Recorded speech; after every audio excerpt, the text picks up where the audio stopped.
नांदेड जिल्हा मध्यवर्ती बँक विलासराव देशमुखांनी वाचवली की अशोक चव्हाणांनी वाचवली, यावरून बँकेच्या कार्यक्रमात श्रेयवाद रंगला। भोकर इथल्या शाखा इमारतीच्या लोकार्पणावेळी आमदार प्रताप पाटील चिखलीकर यांनी देशमुखांनी दिलेल्या 125 कोटी कर्जामुळे बँक वाचली असं म्हटलं, तर माजी खासदार भास्करराव पाटील यांनी मात्र दोघांचाही वाटा असल्याचं नमूद केलं। अशोक चव्हाण यांनी मंत्रिमंडळात बँक बंद करण्याचा प्रस्ताव आला होता, पण तो निर्णय थांबवला गेला असं सांगितलं।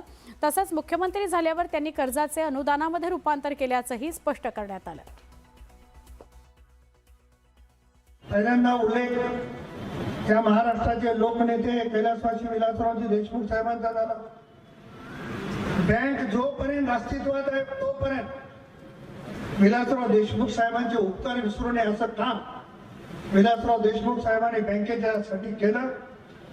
120 कोटी रुपये या पुढच्या बँकेला उभारण्यासाठी मन मोठं करून निधी दिला। मी आजही बँकेचा संचालक म्हणून त्यांच्या ऋणामध्ये राहू इच्छितो। त्यावेळेस सगळं मंत्रिमंडळ एकतर्फी होतं आणि मी फक्त एकटा होतो। तो जिल्हा बँकेकरता लढणारा एकच माणूस होता, तो जिल्हा बँक ही बंद करू नका म्हणणार। 125 कोटी रुपये जे मिळाले ते कर्ज म्हणून मिळालं। बँकेला काय मिळालं? कर्ज।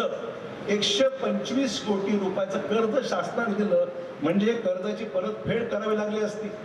हे कर्ज बँकेला परत करावं लागलं असतं। मी मुख्यमंत्री झालो असताना मी त्या कर्जाचं रूपांतर अनुदानामध्ये केलं। म्हणजे काय केलं? बँकेचे पैसे माफ केले आणि 125 कोटी अनुदान म्हणून बँकेला दिलं। सरकार जर त्यांना पैसे देऊ लागलं तर सरकार अडचणीमध्ये येईल। पण पालकमंत्री या नात्यानं अशोकरावजींनी जी भूमिका त्या ठिकाणी मांडली आणि आमचे स्वर्गीय विलासराव देशमुख आपल्याच मराठवाड्याचे नेते होते। आमचे नेते शंकरराव चव्हाणांचेच ते मानसपुत्र होते। बाबासाहेब, तुम्हाला तर माहित आहे सगळा तुम्हाला इतिहास। म्हणून त्यामध्ये सिंहाचा वाटा स्वर्गीय विलासरावचा आहे की अशोकरावचा आहे, मी तर म्हणून दोघांचाही आहे। बँक बंद न करण्याचा निर्णय विलासरावांनी घेतला, त्यामुळे त्यांचे आभार व्यक्त करणार की नाही असा प्रश्न कार्यक्रमानंतर अशोक चव्हाणांना विचारण्यात आला, तर विलासरावांचे नक्कीच आभार मानणार अशी प्रतिक्रिया अशोक चव्हाणांनी दिली। विलासरावांचे तुम्ही आभार मानणार का? बंद करण्याचा निर्णय नक्कीच मानणार।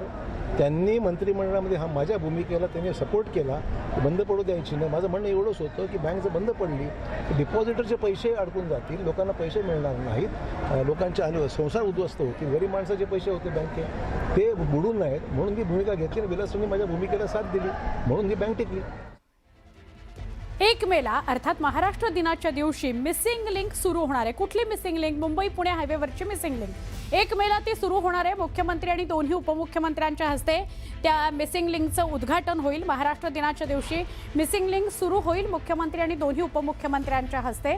मिसिंग लिंकच्या उद्घाटनानंतर मुंबई पुणे प्रवास अधिक सुसाट होईल, सुखकर होईल।